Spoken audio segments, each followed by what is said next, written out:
Want a simple world? Follow the simple world.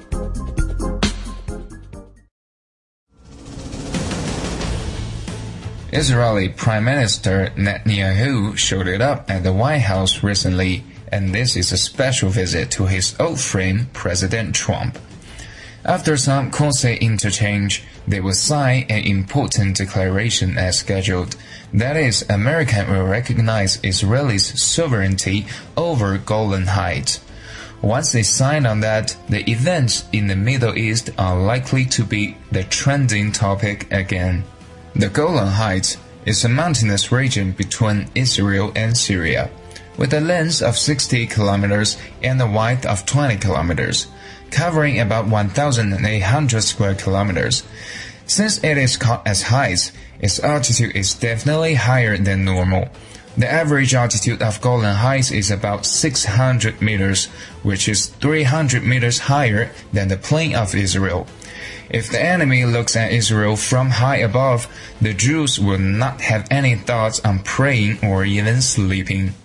Comparing with those dry and barren land of Syria, the Golan Heights is much more fertile, part of it even covered by lush aquatic plants. There is a freshwater lake at the foot of the Golan Heights, the Sea of Galilee. Almost half of the Israelis' drinking water takes from the lake, and the source of the lake is on the Golan Heights. It involves not only water safety, but strategic security. So, for Israel, the best home for Golan Heights is to be Israel's territory. Before 1967, this jewel had been owned by Syria, and Syria deployed heavy forces on the heights, eyeing on Israel from above. Also in 1967, the Israelis heard that Syria, Egypt, and Jordan were discussing on something. What is that? In order to deal with Israel, these countries are planning to change the Jordan River's flow direction. If this water project were completed, the Israelis' life will be seriously affected. So Israel decided to strike those countries first. On the morning of the 5th June 1969, Israel mobilized all their jet fighters and ground forces to attack Egypt, Jordan, and Syria, which was the Third Arab-Israeli War. It only lasted for 6 days, so it was also known as the Six-Day War. When the war ended, in addition to Jerusalem and the West Bank, Israel also controlled 2/3 of the Golan Heights until today. This is still the main reason for the hostility between Israel and Syria. But it is never easy to hold something taken by force. 52 years have passed after the Third Arab-Israeli War, though Jerusalem and Golan Heights are still occupied by Israel. His neighbors have never given up the thought to recover their lost land. Tensions are still high among them, and occasionally direct conflicts even happen. Israel have to budget a lot annually to deal with those troubles, and some conflicts in Middle East are all related to this disputed land. In this world, except USA, no any other countries recognize Israel's sovereignty on the Golan Heights. Even UK, the loyal ally of USA, also insists that the Golan Heights is Syria territory occupied by Israel, not to mention EU or UN. Though almost everybody recognizes Syria's sovereignty on this land, whether or how Syria can take it back is still up to himself. After all, no country wants to stand against USA and Israel at the same time. Last week, Trump sent a tweet, which is still on the air, and it is related to the sovereignty of Golan Heights. Trump said after 52 years, it's time to recognize Israel's sovereignty over the Golan Heights, which is of critical importance to Israel. As to Trump's logic, once you seize something which is critical for you, yet somehow the owner still can't take it back, then after a certain period of time, it literally belongs to you. This probably won't make sense anyway. As a man spent almost his whole life in business, Trump is supposed to know better than anyone else on claiming a land. But why did he say such a nonsense stuff? ISIS' final foothold back house has been occupied by the opposition forces in Syria. which means ISIS have already been on the verge of bankrupt. Trump took this time to proudly declare that ISIS basically reached a military end. His main purpose of this is not to mislead the people to credit all this to himself. What he meant is that the reason for American troops stationed in Syria has already disappeared, and it's just a matter of time to leave there. Obviously, over a span of 6 years in Syria's civil war, Americans' poor performance are inferior to Russia's, even Iran's. Considering it as a total loser is not overstated. Trump as a businessman is prone to stopping funding and cutting loose in time, while the Army and Security Departments come with their own considerations. Yet the benefit of that is still out of reach, which means Trump has to keep funding it in his term. But all Trump wants is to align those insubordinate. Therefore, he turned his eye to the Golan Heights sovereignty.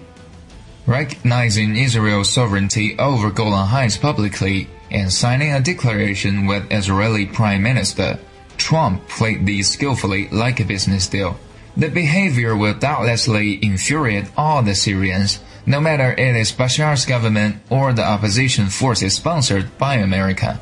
When these forces started to oppose their American investor publicly, then no one feels sorry for abandoning them. Although Trump insisted the American troops to leave Syria, he can't bear Syria President Assad to live an easy life after that. So he needs to make new troubles for the Syrian government. In addition to the Syrian government, he also hopes that the trouble can spread to Tehran, better all the way up to Kremlin. Then their friendship built in the world might not last for good anymore. For the above two reasons, Trump decided to publicly recognize Israel's sovereignty over the Golan Heights to trigger the conflicts between Israel and Syria. Trump is a president with high popularity after all. Every Twitter he posted has enormous influence. No need to send diplomats, no need to allocate funds, and no need to fire a gun. He can trigger regional conflict and opposition easily. After sending that Twitter and signing the declaration, his plan will be officially initiated. Whether it can achieve its goal in the end, trusting to his luck. But he publicly stirred things up between Israel and the countries in Middle East. Doesn't Israel truly feel okay with it? In another 2 weeks, Israel will hold its parliamentary elections, and Prime Minister Netanyahu has been expecting a second term. If right before the elections he could sign a deal with America and get official recognition of his sovereignty over the Golan Heights, then this deal would make Netanyahu keep high score. Whether to win or to lose all depends on it. Hence, when someone is tensioning the relationship between Israel and its neighbors, Israeli Prime Minister Netanyahu still feels very happy. He replied Trump on Twitter, "Mr. President, you have made history." The mood of joy and flattery spreads one only between lines. After Trump's Twitter was sent, no one but Netanyahu supported his absurd idea. The whole Arab world of course won't agree. For this group, the Golan Heights belongs to Syria ever since ancient times. It can't change hands just because of Trump's words. All the EU countries are not on Trump's side this time. They stick together and object strongly, just as they stood together against Trump's withdrawal from Iran's nuclear agreement. Any policy that can intensify the conflict in the Middle East must not be supported and praised by the EU. Because once the conflict intensified in the Middle East, it would not only jeopardize the security of Mediterranean routes and eventually affects EU's global trade, but also bring vast bulk of refugees to Europe. On the Middle East issues, America is a self-willed country. Trump is also a self-willed president. He recognized Jerusalem as Israel's capital in December 2017 and pulled out of the Iran nuclear deal in May 2018. He also moved the American embassy from Tel Aviv to Jerusalem in May. Now he recognized Israel's sovereignty over the Golan Heights. In order to destabilize the Middle East over the past 2 years, Trump really made great contribution. But Trump is not the only one to be blamed. America's national strategy will surely promote the president to play alongside this routine. If there is nothing but peace in the Middle East, and if the whole region is united as one, then the economic trade between certain countries and Europe will be booming. The oil from the Middle East will be plentiful and cheap for certain countries. The European market will be flooded with energy from certain countries. None of these is what Americans want to see. As the almighty country in the world, America has always been worrying about its standing being challenged. Standing being challenged means the benefits he enjoyed might be at loss. If you want to disable your rivals to challenge you, you need to find a way to get them into trouble, to let them develop unsuccessfully, to get their goods a best sell, to set obstacles on their energy imports. It would have been rather difficult to achieve all these, but to create conflict in the Middle East, it counts as a shortcut. The Middle East is the junction of Asia, Europe, and Africa. It's the path to enter Europe for Asian goods. It is also the home up to 60% of the world's premium crude oil. Make the Middle East no peace, America could achieve its goal of causing troubles to its rivals. So Americans even would like to do it themselves, like what they have done in Iraq, Afghanistan, or Syria. But they missed the shot in Syria, therefore they have to do it indirectly in a different way, such as recognizing Israel's sovereignty over the Golan Heights willfully. Thanks for watching. Share if you like us. See you next time.